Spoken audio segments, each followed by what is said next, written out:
están? Muy buenas tardes, buenos días, según a la hora que estén mirando esta nueva cápsula de conversaciones en temas internacionales.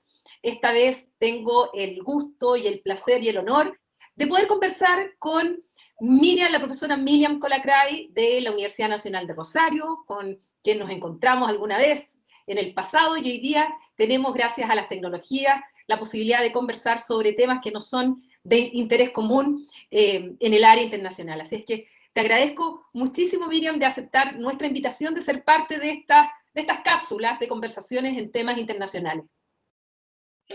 Bueno, yo soy la agradecida, realmente es un gusto tomar nuevamente contacto contigo y con la gente que te sigue, sean alumnos o público en general, que como me comentaste, consultan y están atentos a estas producciones que están haciendo. Obviamente todos nos estamos acostumbrando al uso de la tecnología, una manera a regañadientes tenido que emplear, pero por el otro lado nos permite la posibilidad de contactarnos bastante frecuentemente con colegas y con estudiantes de otros lugares del mundo, algunos más cercanos, otros más lejanos, que quizás no hubiéramos podido hacer en forma presencial, y esta metodología nueva nos lo permite. Así es, yo creo que ha sido de la poca parte buena que le podemos sacar a esta experiencia de la pandemia. Mira, me gustaría saber primero cómo llegaste, por qué te interesaste en los temas de política exterior, sobre todo la política exterior argentina, y la vinculación también, que tú eres una especialista reconocida en tu país, de las relaciones de Chile con Argentina. ¿Cómo llegas? ¿Dónde nace esa motivación en ti para entrar en el área internacional desde la academia?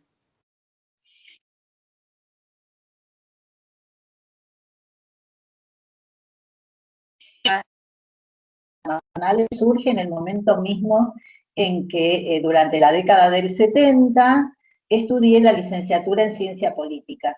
Aquí en la Universidad Nacional de Rosario, que tiene una carrera vinculada a lo internacional desde 1928, tenía en una primera licenciatura en Ciencia Política la posibilidad de incorporar un año y medio más, es decir, que era una carrera mucho más larga, porque además incluía 2 idiomas en un nivel alto, con lo cual quienes estábamos interesados en los temas internacionales podíamos hacer con este año y medio más la segunda licenciatura. Desde aquel entonces, y siendo ayudante alumna, siempre colaboré con las cátedras del área relativa de política internacional, en aquel momento con el doctor Bruno Bologna, que fue nuestro mentor, y con el que formamos el CERIR, que es el Centro de Estudios en Relaciones Internacionales de Rosario. En aquella década trabajamos mucho de manera silenciosa, porque nos reuníamos a leer textos, a comentarlos. Eran épocas difíciles, como también las atravesaron ustedes, pero el interés por trabajar temas de política internacional estuvo casi desde el inicio de mi carrera. Y en el caso de la relación con Chile, es increíble que la derivación vino, porque mis primeros trabajos fueron los temas antárticos, en los que sigo permanentemente, pero de allí desembocó esta gran pregunta: ¿por qué no pensar la cooperación argentino-chilena, chileno-argentina? Habiendo tomado como foco esa área temática, luego derivó en el estudio de la relación bilateral en un marco de complejidad y de muchos niveles a la vez. De allí es que nosotras nos hemos encontrado tantas veces trabajando las cuestiones de relación transfronteriza, comités de integración y los múltiples acuerdos y cooperaciones en todos estos niveles que se dan entre nuestros países. Ahora, Miriam, entremos un poco en materia y en varios temas que me gustaría preguntarte. Partiendo un poco más de lo macro, a que lleguemos justamente a esos temas más de directo contacto, como son las relaciones subestatales o subnacionales. En lo macro, estamos viviendo un mundo de mucha incertidumbre, en el cual se están produciendo cambios importantes, y me gustaría saber cuál es tu visión respecto a estos cambios y cómo van a afectar, en el caso particular de la Argentina, su propia política internacional. Y al mismo tiempo esto va unido a la pregunta de qué características tiene la política exterior de Argentina que tú has estudiado y en la cual ya puedes tener una visión respecto a la evolución y a sus sellos particulares, y fundamentalmente el momento que estamos viviendo hoy día en relación a los efectos de la pandemia, que ni siquiera se ha terminado la pandemia. Hablamos de pospandemia, pero sin embargo ni siquiera sabemos cuándo va a terminar la pandemia. ¿Cuál es tu opinión respecto a estas primeras preguntas, así como generales, respecto al mundo, a la política exterior y Argentina en particular? Cuando nosotros hablamos de política exterior y lo hacemos desde una mirada más tradicional, desde mi punto de vista, se tiende a poner mucho énfasis en las continuidades y se supone que como los estados tienen una lectura de cuáles son sus intereses nacionales a largo plazo, muchos de los cuales son de carácter permanente, no se presta demasiada atención a las variables políticas. ¿Qué quiero decir con esto? Al modo en que cada gobierno percibe esos intereses nacionales, al modo en que diseña ajustes a la política exterior, muchas veces siendo no una necesidad de tipo estratégico, podríamos decir, sino muchas veces más coyuntural que permanente. Cuando digo que a veces la orientación de la política exterior se vuelve coyuntural, en el caso de Argentina, yo en ese punto soy muy crítica respecto de los distintos gobiernos y la forma en que han leído la inserción internacional de Argentina, porque en muchos casos se privilegió más una mirada, diríamos, ideológica en lugar de una mirada de largo plazo, una mirada de inserción estratégica internacional. Habría en la historia de la política exterior argentina algunos momentos que podríamos considerar claves, donde se hizo una lectura mucho más ajustada a la realidad internacional, y en otros casos un poco más alejada de lo que podrían ser estos intereses permanentes. Por el otro lado, también podríamos decir que en esta etapa de incertidumbre, lo único cierto o lo único claro resulta ser que el mundo está desmereciendo y casi diríamos marginando todo aquello que tiene que ver con lo multilateral.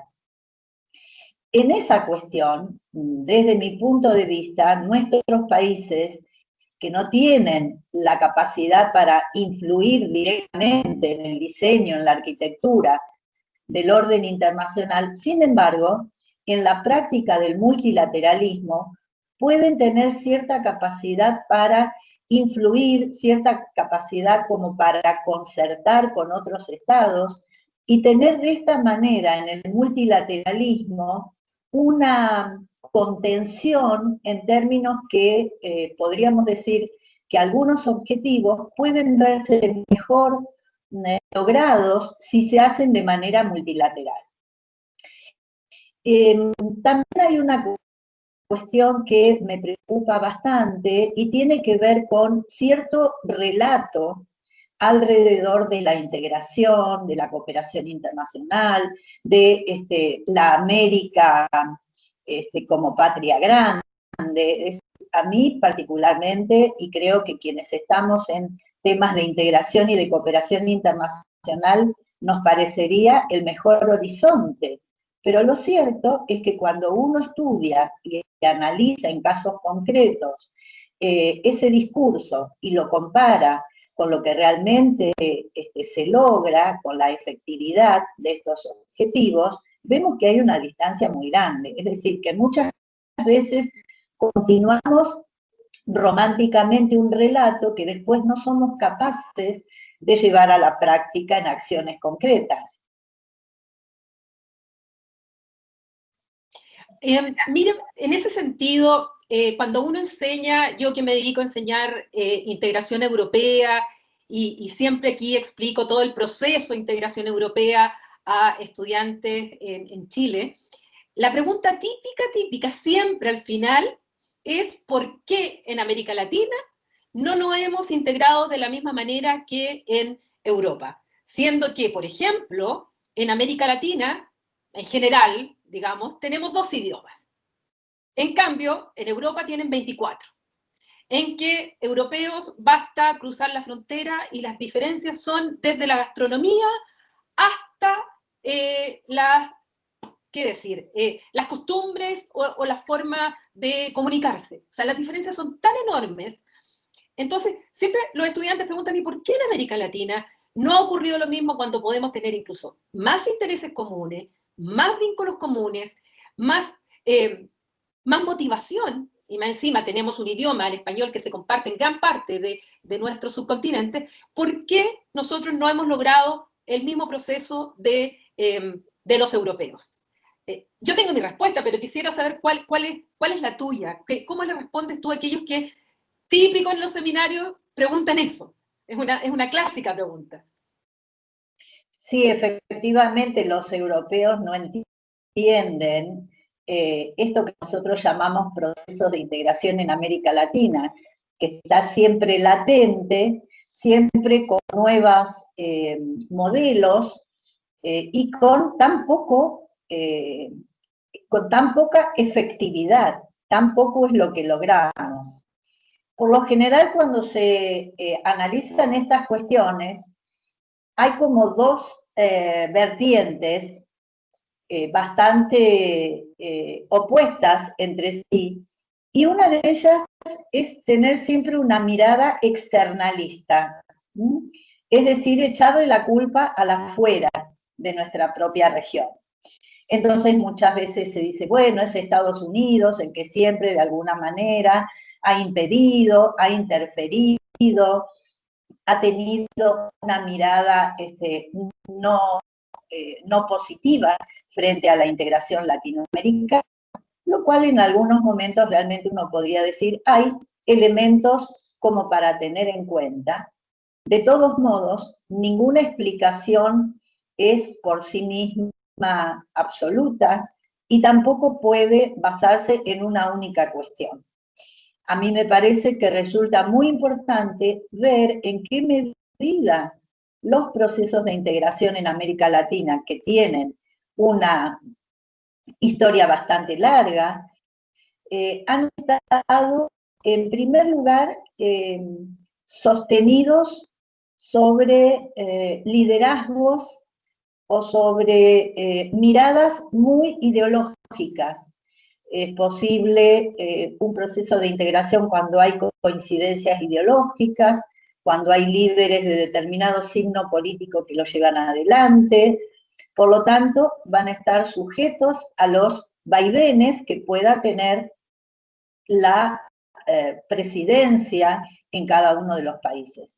Este es otro punto, el de tener países que son sumamente presidencialistas, casi diríamos con un presidencialismo que imprime determinadas características y que a veces tampoco le da demasiado lugar ni a las propias cancillerías, y menos aún a los académicos, que suelen trabajar mucho para explicar las ventajas o desventajas de determinado tipo de orientación en los procesos de integración. Y otra cuestión que también me parece que afecta el nivel de realización concreta de la integración es que solemos ponernos metas que son prácticamente inalcanzables. Por lo tanto, como esa meta es inalcanzable, también genera cierta desazón cuando no se logra. Cuando, si nosotros pensáramos en simplemente eso estimularía a seguir nuevos pasos para una mayor integración. Pero en términos generales me animo a sostener que hay un componente muy, muy alto de cuestiones de tipo domésticas. Quiero decir, atadas a la política interna de cada Estado, que dificultan la posibilidad de tener esta mirada más estratégica y de largo plazo, y no con políticas de corto plazo. Y miren, pensando en la actualidad, y un tema coyuntural que está hoy día en días claves, como es la elección del próximo presidente del Banco Interamericano de Desarrollo, que tradicionalmente en un acuerdo no escrito, pero un acuerdo político, y el cual se ha respetado por más de 60 años, siempre había estado en manos de un latinoamericano y la vicepresidencia de un estadounidense, y con su sede en Estados Unidos, en Washington. Y resulta que nos encontramos ahora en un escenario en el cual Donald Trump presenta un candidato bastante polémico, Mauricio Claver Carone, y rompe primero con la tradición, segundo pone a una persona el cual, por sus características y su cercanía, digamos, al sector más duro, más halcón de la administración de Trump, y sobre todo en su vinculación con algunas políticas que ha tenido Trump respecto a la región, en relación a Venezuela, a Cuba fundamentalmente. Bueno, es complejo además el personaje. Y vemos a América Latina en que hay países que rápidamente le dan su apoyo y otros países como Argentina, como Chile, como Costa Rica y como México, están tratando junto al alto representante de la Unión Europea para la política exterior de atrasar esta elección que es el 12 y 13 de septiembre. ¿Qué nos dice eso de nuestra América Latina nuevamente, de vernos fraccionados y en un tema tan relevante como es el Banco Interamericano de Desarrollo, que es justamente el banco donde nuestros países más recurren para créditos, para sus políticas públicas? Entonces, cambiar la lógica a través de un presidente que tiene una visión bastante de la seguridad, es bastante trampista en este sentido, el riesgo es enorme. ¿Cómo lees tú este escenario particular y si es que eso ya no nos está adelantando lo que se va a venir después? Porque evidentemente aquí hay un tema de Estados Unidos y hay un tema también con China respecto a su influencia en nuestro continente. En primer lugar, me gustaría señalar que si hubiera alguna relevancia al multilateralismo, tiene que ser para cumplir el eslogan American First. Es decir, o soy el líder o no me interesa, y trato de minar esa institución como lo ha hecho con otras, saliéndome, dejando de aportar los fondos con los cuales estas organizaciones se mantienen. Es decir, hay varios ejemplos que uno podría ver desde la salida de la UNESCO, la cantidad de instituciones, incluso la misma OTAN, a la cual él quiere cercenar su apoyo económico. Es decir, o se la lidera o no me interesa. Es decir, o hago un unilateralismo de multilateralismo o no participo.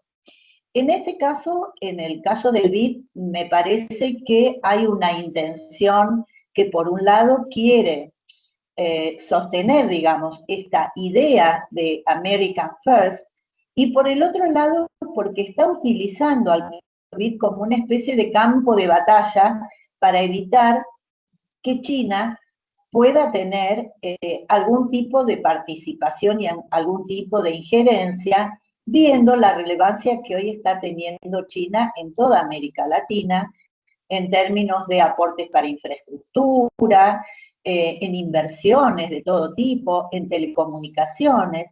Entonces, me parece que también se está utilizando el espacio del BID como una muestra más de esta guerra más o menos solapada, en casos muy evidente que hay entre Estados Unidos y China.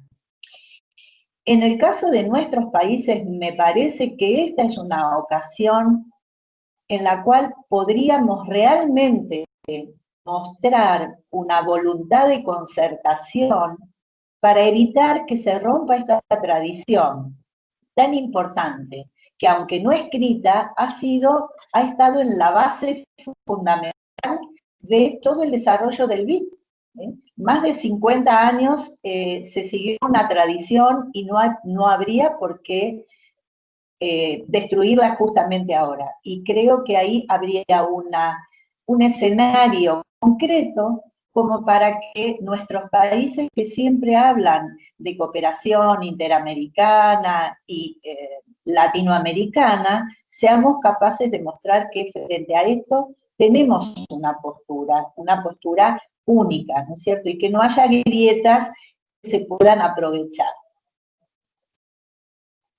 Sí, comparto absolutamente tu opinión. Además, estamos observando un escenario en el cual Estados Unidos, como tú señalas, se está replegando de muchas instituciones internacionales, quitando los apoyos, y los primeros que pasan a llenar ese vacío es justamente China. China está desde hace bastante tiempo ya, pero más ahora con el presidente Trump, que les deja estos espacios, les deja este vacío a llenar por China, y donde mucho a través de su soft power está efectivamente ganando influencia en el mundo, pero sobre todo en América Latina. Ya lo ha hecho en África, pero ahora en América Latina. Y si este enfrentamiento entre China y Estados Unidos continúa, aun cuando gane Biden, puede que cambie el tono, pero al parecer este enfrentamiento va más allá de solo lo comercial y económico, es desde lo tecnológico, lo militar, las áreas de influencia, y que Estados Unidos no quiere seguir perdiendo el poder que ha estado perdiendo este último tiempo. ¿Qué hacemos países como Argentina, como Chile, como muchos países latinoamericanos, que por un lado tenemos buenas relaciones con los Estados Unidos, no nos queremos enemistar con Estados Unidos, y por otro lado tenemos muy buenas relaciones también con China, y de hecho, por ejemplo, el caso chileno es nuestro principal socio comercial? ¿Qué hacemos en esa disputa si es que esto empieza ya a tomar ciertos rasgos de enfrentamiento más que mera competición, y empiezan a presionar a nuestros países para que nos alineemos con uno u otro? ¿Qué hacemos? Porque este es el dilema que tienen los europeos, que tenemos todos aquellos que no queremos en el fondo ni enemistarnos ni aliarnos con ellos. ¿Qué alternativas podríamos ver en política internacional? En este caso me parece que sería muy interesante retomar los debates de Juan Carlos Puig acerca de la teoría de la autonomía, que en un sentido, digamos, alimentó una buena parte de la política exterior argentina de los años 70, vinculada al en aquel momento llamado no alineamiento, y que tenía que ver indudablemente con la etapa de la Guerra Fría. Si hoy estamos viviendo una nueva Guerra Fría, suponemos que aunque la otra cabeza de bloque ya no sea, como en aquel entonces era la Unión Soviética, sino que en este caso sería China, intentar mantener estos márgenes de maniobra. Márgenes de maniobra que tampoco pueden mantenerse aisladamente país por país, sino que ahí tendríamos que hacer una fuertísima apuesta a la cooperación internacional entre nuestros países y a la concertación. No ignoro la fragilidad que tenemos, sobre todo en términos económicos. Nuestras economías siguen siendo economías subdesarrolladas o en desarrollo, pero diríamos que, y fruto de esta pandemia, pero además del escaso nivel de crecimiento que tiene América Latina en los últimos años, estamos realmente en una etapa de mucha vulnerabilidad en términos económicos. Y estamos en una situación dilemática, es decir, ¿qué hacemos? Nos alineamos, nos acomodamos a lo que cualquiera sea la administración norteamericana imponga un poco para América Latina, mientras que a la vez tenemos intereses comerciales, intereses de infraestructura, de inversiones que están haciendo los chinos en los últimos años, es decir, también son los más importantes socios comerciales en volúmenes y en capacidad para ejercer también su presión, entre comillas, para que nosotros tomemos determinado tipo de decisiones. Por lo tanto, nos espera una etapa realmente importante, realmente difícil para mantener ciertos equilibrios. Pero por el otro lado, también pensar que nuestras economías tienen otros actores con los cuales tener vínculos interesantes. Toda la zona del Indo-Pacífico y la Unión Europea, que no pierde presencia, ni debería perder presencia en América Latina. Es decir, el escenario es un escenario tan incierto como el de la pandemia, pero donde tenemos que tratar de tener quizá la mente bastante fría en términos de ver cuáles son los intereses a largo plazo que tienen nuestros países e intentar tener alguna voz común con acuerdos previos, ¿no es cierto?, para que podamos tener otra presencia a nivel internacional. No para liderar nada, sino para evitar que el peso de la asimetría de poder y sobre todo de poder económico que tienen estos otros países o algunos bloques no termine por afectar de manera importante al desarrollo de nuestros países y también signifique un freno a cualquier otro proceso de integración que tengamos en marcha. Miriam, pasando a otro tema del cual tú eres especialista, muy reconocida especialista, y que son las relaciones entre Chile y Argentina.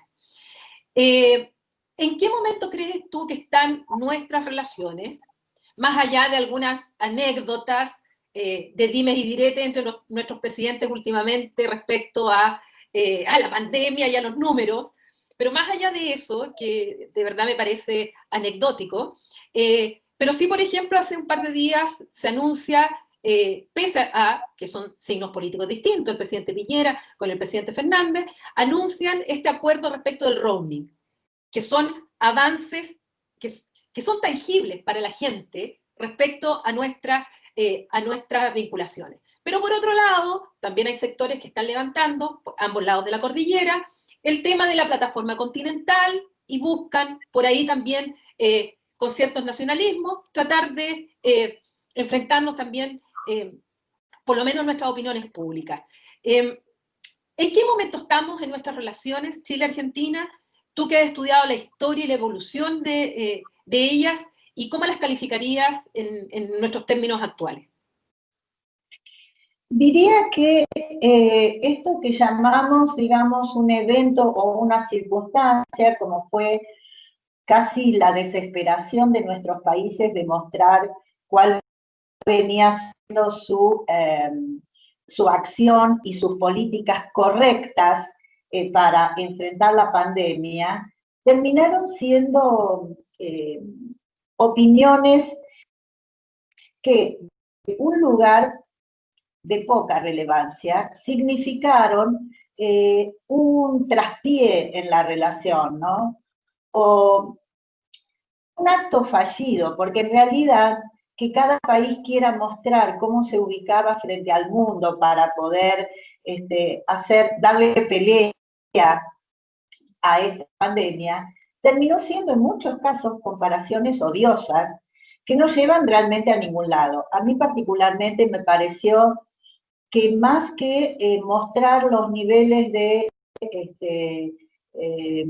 éxito para enfrentar la pandemia, debíamos haber trabajado en su momento poniendo en funcionamiento de todos los mecanismos, que son más de 50 en distintas áreas de la cooperación argentino-chilena, incluso la Comisión sobre Catástrofes, que podríamos haber trabajado en forma conjunta, cuestiones sanitarias, en lugar de esta competencia que no tiene sentido.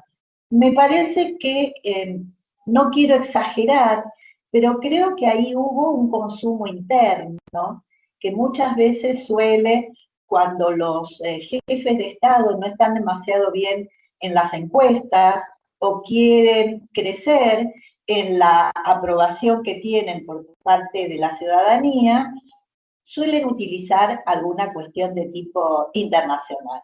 Y si es con los vecinos, mejor. Parece que eso da buen resultado. No se enredan en estas, diríamos, minucias, porque son cosas pequeñas. Y en segundo lugar, respecto de tu pregunta, ¿por qué en estos momentos aparece el tema de la plataforma? Yo a ese respecto tengo por lo menos dos observaciones. En primer lugar, que en algún momento debía aparecer que cada uno de los países hiciera la delimitación o expresara cuál era la delimitación de su plataforma continental, y que por el otro lado, digamos, tendríamos que ser lo suficientemente serios como para pensar que es una derivación de aquella territorialización que hicimos los distintos países que estamos en el Tratado Antártico, donde cada uno expresó cuál era el reclamo territorial que venía previo a la firma del Tratado Antártico en 1959. Con lo cual sería una, si en aquel momento no había una delimitación de plataforma continental, hoy se podría decir que esto va de la mano de aquella declaración de territorialidad que habían hecho nuestros países. Lo increíble es que sectores muy nacionalistas que están presentes en uno y en otro país, y en términos generales diríamos en toda América Latina, a pesar de que después la declamación de la patria grande está siempre presente, surge en aquellos momentos en los cuales, en lugar de contribuir, termina siendo un elemento más para fragilizar un poco la relación. A mí, por ejemplo, una cuestión que me interesa mucho es hacer un análisis de cómo los periódicos, y sobre todo los periódicos de más importante tirada en nuestros países, siguen teniendo la predilección de poner en sus primeras páginas cuestiones que implican desaciertos, falta de acuerdo, conflicto, si se quiere, aunque no se llegue a un conflicto realmente, pero cuando aparece alguna noticia que es negativa. Y muy poco, o prácticamente nada, cuando hay acuerdos importantes. En todo caso, si aparecen, va a ser en un lugar muy irrelevante. Terceras, cuartas páginas, un recuadro pequeño. Y en este punto a mí me parece interesante ver que hace unos días, creo que hace 2 días atrás, hubo una reunión muy interesante de carácter estratégico entre la Agencia de Cooperación Chilena y el área de cooperación internacional de la Cancillería Argentina, para hacer un plan, digamos, que con este carácter, digamos, de plan a largo plazo o estratégico, llegue hasta el 2030, donde hay al menos 5 áreas a las que se consideraron importantes para constituirse en espacios de cooperación, que tienen que ver con la ciencia y la tecnología, la sanidad, el conocimiento, la cooperación económica y la cooperación educativa. Y respecto del roaming, es cierto que se concretó ahora, pero hace más de 3 años que se viene trabajando.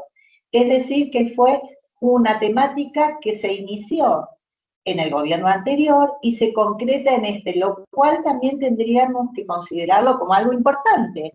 Es decir, una continuidad, aunque haya 2 gobiernos en Argentina administrando el país. Esa sería un inicio en un gobierno y la concretación en otro. Ojalá pudiéramos mostrarlo en muchas más áreas. Bueno, el caso chileno es lo mismo, porque parte en un gobierno y termina con otro gobierno de distintos signos. Y es justamente lo que uno esperaría cuando los beneficiarios directos, pero así concretos, son justamente la ciudadanía.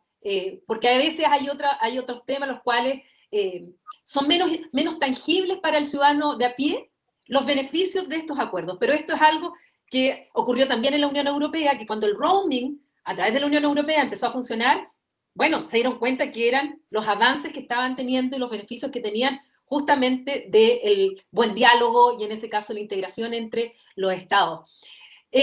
Podemos afirmar que entre Chile y Argentina estamos de verdad las mejores relaciones que hemos tenido en nuestra historia, porque hemos tenido altos y bajos, pero salvo estos temas que, insisto yo también, y así lo creo, son anécdotas, son minucias, en general las relaciones entre Chile y Argentina son bastante buenas, sea cual sea el gobierno. He llamado nueva relación a la que se produce entre nuestros países a partir del advenimiento de la democracia en ambos, que tiene un primer puntapié inicial con el gobierno de Alfonsín, que hizo un pacto muy importante con el gobierno de Pinochet en este momento, y no precisamente porque Alfonsín tuviera una coincidencia ideológica con Pinochet, sino que estuvo a la altura de poder ver como estadista el futuro de la relación entre nuestros países. Y esto luego se profundizó, es decir, estoy convencida que tenemos una relación especial.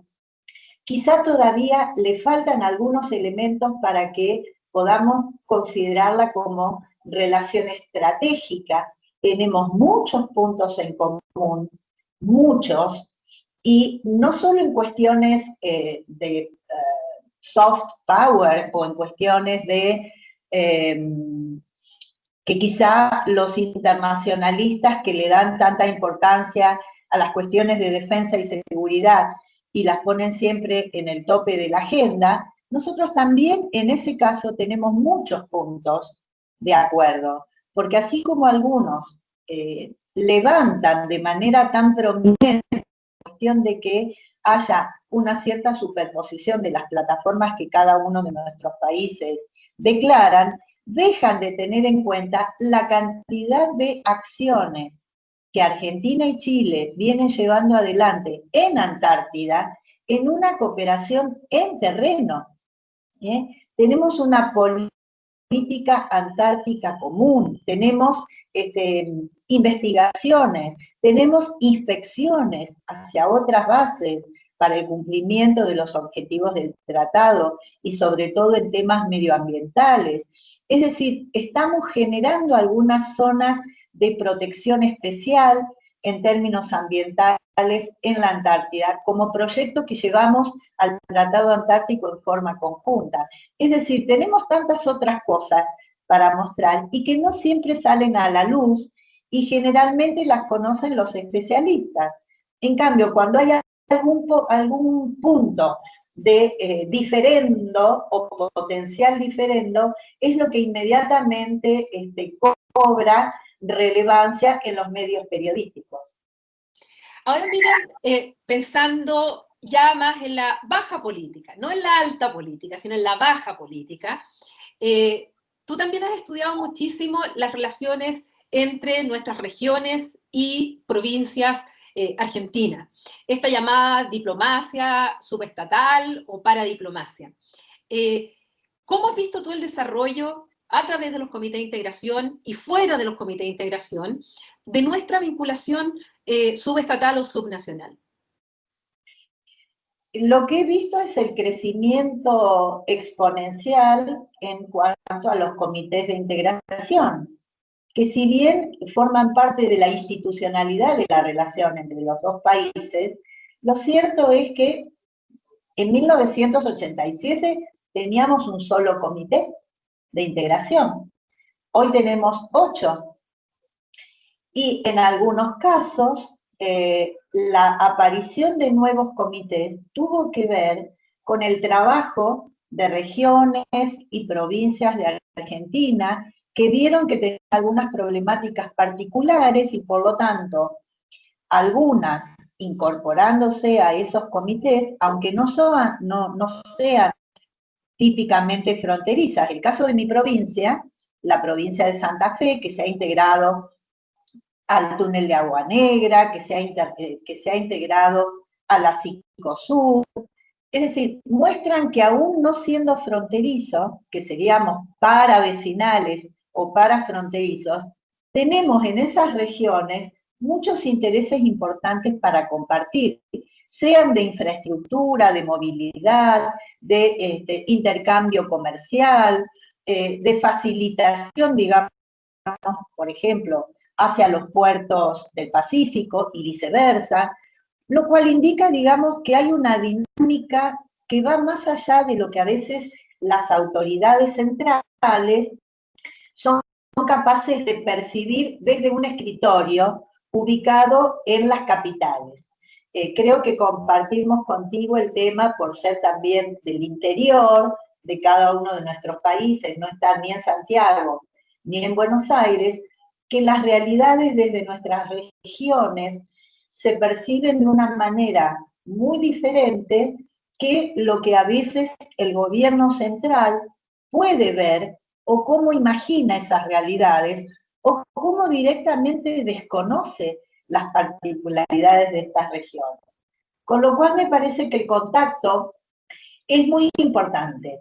Estuve presente en un par de reuniones de comités de integración y en uno de ellos escuché algo que para mí fue interesantísimo. Como mujer, se me acercó una colega chilena del sur y me comentó que hasta que el tema de género no se había puesto en la mesa de negociaciones y de buenas prácticas, que es lo que también favorecen los comités de integración, de esto hace 7 años, ¿no? El evento que estoy comentando. Y que a partir de ese momento y de lo que se discutió, ellas pudieron, un poco con la contención y con el aval de los avances que se habían realizado en el marco de este comité de integración, llevar a su región y a sus distintas poblaciones esta relevancia de poner el foco en los temas de género. Para alguien que mira la macropolítica, tal vez puede ser un detalle. Sin embargo, para quien está, como decías tú hace un minuto, quien está en una situación determinada y espera que la cooperación internacional o la política internacional de su país también contribuya a resolver algunos problemas, este es un caso como tantos otros que si pudiéramos hilvanar todo lo que se va dando a escala subnacional, podríamos decir que tenemos una interdependencia y un tejido de relaciones que seguramente va a ser mucho más sustentable la relación bilateral, que solo esa relación a nivel de cúpulas gubernamentales. Y en que a veces y esto lo ha trabajado Noé Cornago, en que las relaciones subestatales o subnacionales muchas veces son mucho más fáciles de llegar a un acuerdo porque uno siente que tiene intereses comunes, que incluso van contra las disputas más que tienen a nivel de Estado y de Cancillería. Acá se ve sobre todo en el caso de Chile-Bolivia, Chile-Perú, más que Chile-Argentina. Por la zona fronteriza, sobre todo en el norte de Chile, las relaciones que hay en el terreno entre esas comunidades se sienten muchísimo más cercanas entre ellas y ven intereses comunes de lo que ve la capital, tanto, no sé, en el caso de Santiago o de Lima o en el caso de La Paz. Entonces, muchas veces incluso ayudan a bajar la tensión que existe a nivel de estados, estas relaciones subestatales o subnacionales ayudan incluso a bajar la tensión en temas que enfrentan muchas veces a los estados. Miriam, como última pregunta, ¿tú qué mensaje le darías a todos aquellos que nos escuchan, que normalmente son estudiantes de pregrado o de posgrado, o personas interesadas en temas internacionales, pero sobre todo aquellos que están buscando dónde insertar su profesión o hacia dónde quieren dirigir su estudio? ¿Qué mensaje tú le darías para que tomaran en cuenta el área internacional, de que no lo piensen solo como trabajar en Cancillería o ser diplomático? Sabes que es mucho más amplio que solo eso. ¿Qué mensaje le darías a aquellos que nos están escuchando y sobre todo a las estudiantes que nos están escuchando, que cada día son más las mujeres quienes están interesadas en temas internacionales? Bueno, en el caso nuestro, y hablo de esta carrera que, como te decía, surgió en 1928, siempre fue predominantemente de mujeres, probablemente porque sobre todo en los primeros tiempos, era una carrera que como ofrecía una formación cultural muy importante, muy amplia, y quizás no se le veía una posibilidad cierta de trabajo en distintas áreas como hay hoy. Entonces, o era Cancillería o era docencia, pero lo que estamos viendo en el último tiempo es que han proliferado las carreras de relaciones internacionales, casi diríamos a la par de cómo se han multiplicado las posibilidades laborales. Hoy, además de trabajar en Cancillería o en algún área del gobierno central, hay múltiples ocupaciones, perdón, en las provincias, los municipios, cada uno de los cuales siempre va a tener un área de relaciones internacionales o de relaciones institucionales, dentro de las cuales hay siempre un área internacional. Lo hay en los sindicatos, lo hay en los organismos de ciencia y tecnología, es decir, que se ha multiplicado la posibilidad de que los internacionalistas podamos hacer escuchar nuestra voz. Eso, por un lado, digamos, es un aliento para todos aquellos que quieren estudiar relaciones internacionales. En segundo lugar, creo que para quienes también estudian ciencia política, el escenario internacional tiene que estar siempre presente, porque de lo contrario hay múltiples situaciones que no pueden cerrarse cuando uno las quiere explicar si no tiene en cuenta el componente internacional. Es fundamental. No vamos a decir que uno determina otro, pero que ambos tienen que ser analizados en forma conjunta. Y respecto de lo que debemos hacer los analistas internacionales, es tratar de tener algún tipo de llegada a quienes toman decisiones. ¿Por qué? Porque muchas veces, y lo digo quizá mirando el caso argentino, no siempre uno observa que los asesores contratados por los diputados o los senadores o en otras áreas de gobierno son aquellos que más se han formado en una disciplina determinada, ¿no es cierto? Con lo cual, digamos, hacer expreso nuestros trabajos, conocer nuestras opiniones desde los centros en los cuales trabajamos o participando, y en esto seguramente nos ayudan mucho más los jóvenes, en las redes sociales, para que estas voces también se escuchen y de algún modo puedan ser consideradas un insumo para discutir, para planificar políticas exteriores, porque muchas veces la academia parece que va por un lado y la política o la práctica política va por otro. Por lo tanto, digamos, me parece que esa debería ser una manera de canalizar los estudios internacionales para generar un poco más de contenidos y un poco más de ideas que sirvan para la discusión política o para la toma de decisiones. La verdad es que lo que tú cuentas no solo es una realidad en Argentina, también la es en Chile, y estuvimos en un seminario hace unos días atrás compartiendo con especialistas de México, de Brasil, de Colombia, y se repite lamentablemente más o menos la misma situación en todos nuestros países.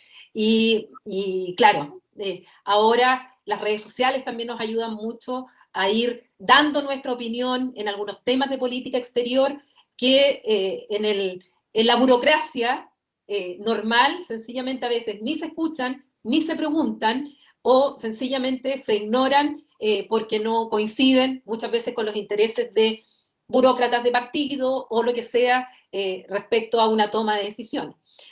Así que bueno, te agradezco muchísimo, Miriam, el haber conversado con nosotros, el haber compartido tus conocimientos, tu visión, tu opinión. Justamente se nos ocurrió en el programa Estudios Europeos crear estas cápsulas de conversación con distintos especialistas en distintos temas, de distintas nacionalidades, para eso, para difundir para las personas que quieren escuchar, que quieren saber, que quieren informarse respecto a temas internacionales, porque, como tú decías, lo nacional o lo doméstico con lo internacional. La verdad es que el límite, incluso hay autores que dicen que ya no existe, que la política definitivamente es una, lo internacional influye en lo doméstico como lo doméstico en lo internacional. Entonces, es tan importante saber de estas temáticas. Y es que nuevamente, muchísimas gracias y espero que nos encontremos muy pronto. Grande. Gracias, Miriam. Hasta la próxima.